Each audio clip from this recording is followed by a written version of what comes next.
بیان کرنی ہے. آج تو ہم تو شان ہی بیان کر سکتے ہیں نا. اللہ اکبر. میرے دوستوں تو شہادت پڑھنے والے بھی پڑھتے ہیں لیکن ہم تو شان بیان کرتے ہیں با کہ کیا شان ہے امام علی مقام کی. میرے دوستوں بزرگوں یہ حدیث بات جامع ترمذی مشکات اور دیگر حدیث میں ہے. بڑی مشہور حدیث ہے, بڑی مشہور حدیث, بڑی پیاری حدیث ہے. حضرت حذیفہ رضی اللہ تعالیٰ عنہ راوی ہے. آپ فرماتے ہیں میری رہائش مدینہ پاک سے کم 3 میل سے دور تھی. تو وہاں میں نے ایک مسجد بھی بنائی تھی. وہاں سے ہم امامت وغیرہ سب وہاں کرتے تھے, وہیں نماز پڑھتے تھے کیونکہ دور پڑتی تھی. ظاہر 3 میل تو لمبا ہوتا نا, 5 نماز کے لیے آنا تو مشکل. لیکن میں ہفتے میں 1 یا 2 دن حضور کے پیچھے نماز پڑھنے ضرور آتا تھا. یہ میری اللہ اکبر وطیرہ تھا کہ میں ضرور آتا تھا نماز پڑھنے. ایک دن میں نے طے کیا کہ شام کو مغرب کی نماز میں حضور علیہ السلام کے پیچھے پڑھوں گا. میں نے اپنی والدہ ماجدہ, دیکھو جب بھی کوئی کام کرو نا, اگر آپ کی والدہ زندہ کہیں بھی ہو فون اٹھاؤ. وہ پتہ ہے تم سے زیادہ عقلمند نہیں ہو, تم تو بہت B S C B Ed ہو اور تم پتہ نہیں کتنے بڑے ٹاپ کے بزنس مین ہوں گے اس کو, لیکن اس سے اس سے پوچھو اماں یہ بزنس میں کر رہا ہوں, اماں یہ کام کر رہا ہوں, اماں یہ کام کر رہا ہوں, اماں یہ کام کر رہا ہوں. اماں کو کچھ پتہ نہیں. ارے اماں تو یہی کہے گی نا, ارے تیرا بیڑا پار ہو, تیرا ہر کام میں آسانی ہے, آئے ہے اور تیرا کام بگڑتا ہوا بھی سنور جائے گا. یہ ہوتی بات. وہ اپنی والدہ کے پاس گئے. ہمیشہ والدہ ماجدہ سے عرض کیا امی جان میں جا رہا ہوں سرکار کے پاس مسجد نبوی نماز پڑھنے مغرب, آپ کا کوئی حکم, آپ کی اجازت؟ بولے بیٹا جا جا جا, لیکن ایک کام کر دیو, سرکار علیہ السلام نماز سے فارغ ہونے جب تم ملے نا تو کہنا کہ یا رسول اللہ میری والدہ فرماتی ہیں کہ میری اور تیری یعنی حذیفہ کی اور حذیفہ کی ماں کی مغفرت کی دعا کر دینا. یہ عرض کر دی. چلے گئے, مسجد کے اندر پہنچے, نماز ادا کی مغرب کی نماز ختم ہوئی تو آقا علیہ السلام ہونا تو یہ چاہیے کہ باہر آتے حجرے کے اور مسجد کے تو گفتگو کرتا, لیکن حضور علیہ السلام کونوں میں جا کر نوافل پڑھنے لگ گئے. اور غالباً وہ نماز کون سی ہے؟ نوافل اوابین. مغرب کے بعد جو ہم 6 رکعت پڑھتے ہیں اس کو کہتے ہیں اوابین. اس کی فضیلت میں نے کئی دفعہ بیان کی ہوں گی کبھی, لیکن سن لیجئے.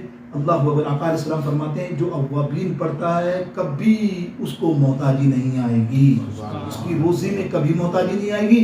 اور سب سے بڑا تو وظیفہ روزی تو اللہ دیتا ہے, دے گا انشاءاللہ. سوکھی روٹی کھائی لیتے ہیں ہم, سوکھی روٹی, لیکن سرکار علیہ السلام فرمایا سب سے بڑا عمل یہ ہے کہ جب وہ قبر میں جائے گا تو اسے ایسا لگے گا کہ میرے قبر میں لائٹ لگ گئی ہے, نور کی روشنی سے اس کی قبر منور رہے گی.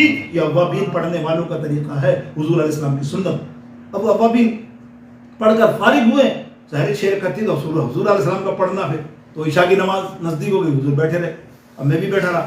فرماتے ہیں عشاء کی نماز ختم کی تو پھر حضور علیہ السلام باہر نکلے تو انتہائی گھپ اندھیرا, وہاں پہ لائٹیں وغیرہ اسٹریٹ کی دونوں گھپ اندھیرا. حضور آگے نکل کے, میں ابھی اپنے چپل وغیرہ ڈھونڈ رہا ہوں, لگا کے نکلا تو میرے آگے سے کافی دور تک سرکار نکل گئے. میں تھوڑا جلدی چلنے لگا تو حضور علیہ السلام اچانک مڑے, اندھیرا ہے, وہاں کوئی نظر نہیں آ رہا کہ حذیفہ کون ہے. آپ نے فرمایا رہے حذیفہ یہ تو ہے کیا؟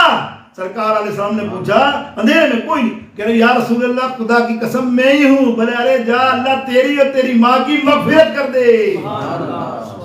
غیب دان نبی تو جانتا ہے نا دلوں کے حال کو, وہ تو یہ بھی جانتا ہے کہ کس کی بخشش کرنی ہے نا. تمہیں تو ہمارا تو ایمان ہے نا, کسی کا ہونا ہو کہ بروز حشر شفاعت کریں گے چن کر, بروز حشر شفاعت کریں گے چن کر, ہر ایک غلام کا چہرہ حضور جانتے ہیں, ہر ایک غلام کا چہرہ حضور جانتے. اللہ اکبر. ہوا کیا جب سرکار علیہ السلام نے دیکھا تو کہا حذیفہ جانتا ہے کتنا کرم ہوا. ابھی ایک فرشتہ آیا جو پہلی دفعہ دنیا میں آیا. غیب دان نبی فرما رہا ہے پہلی دفعہ دنیا میں اللہ نے اس کو بھیجا ہے.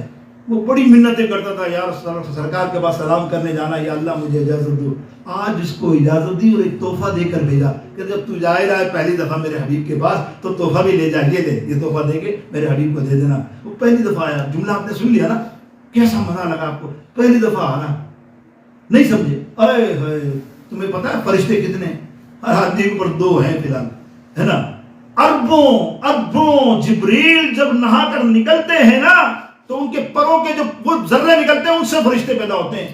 تعداد کسی کا باپ مائی کا لال نہیں بتا سکتا، اربوں خربوں بھی نہیں، کوئی کمپیوٹر ہی نہیں، اتنے فرشتے، اور حضور جانتے ہیں کون آیا، کون فرشتہ پہلے آیا، کون آج پہلی دفعہ آیا، کس نے ریکویسٹ کی، سب کے چہروں کو بھی اور سب کے معاملات کو بھی جانتے ہیں۔ اس حدیث سے دیکھیں، آپ کے سامنے روایت کی، میں نے آپ کو حوالے بھی دیے، ویسا نہیں حضور نے فرمایا وہ پہلی دفعہ آیا اور مجھے کہنے لگا یا رسول اللہ صلی اللہ علیہ وسلم علیکہ یا رسول اللہ، میں پہلی دفعہ آیا، آپ کا دیدار کیا، اللہ نے ایک تحفہ بھیجا، وہ تحفہ کیا تھا؟ تحفہ سن لو، تحفہ کیا تھا؟ اللہ تعالیٰ ارشاد فرماتا ہے حسن و حسین سیدۃ شباب الجنہ، او کما قال رسول اللہ صلی اللہ علیہ وسلم، میرے امام حسن اور حسین جنتی نوجوانوں کے سردار ہیں۔ یہ ہے امام علی مقام کا مقام۔